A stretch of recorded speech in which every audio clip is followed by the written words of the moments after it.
Praise the Lord. Today Bible reading కీర్తనలు 55వ అధ్యాయం 16 నుండి 23 వరకు. అయితే నేను దేవునికి మొరపెట్టుకొందును, యెహోవా నన్ను రక్షించును. సాయంకాలమున, ఉదయమున, మధ్యాహ్నమున నేను ధ్యానించుచు మొరపెట్టుకొందును. ఆయన నా ప్రార్థన ఆలకించును.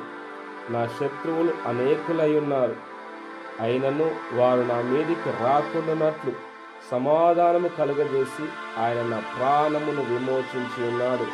పురాతన కాలం మొదలుకొని ఆశీనుడకు దేవుడు మారు మనస్సు లేనివారై తనకు భయపడని వారికి ఉత్తరమిచ్చు.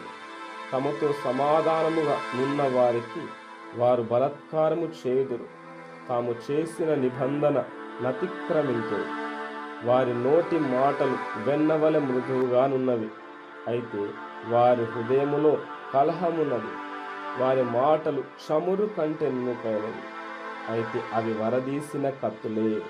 నీ భారము యెహోవా మీద మోపుము, ఆయనే నిన్ను ఆదుకొనును. నీతిమంతులను ఆయన ఎన్నడునూ కదలనీయడు. దేవా, నాశన కూపములో నీవు వారిని పడవేదువు. రక్తాపరాధులను, వంచకులను సగము కాలమైన బ్రతకరు.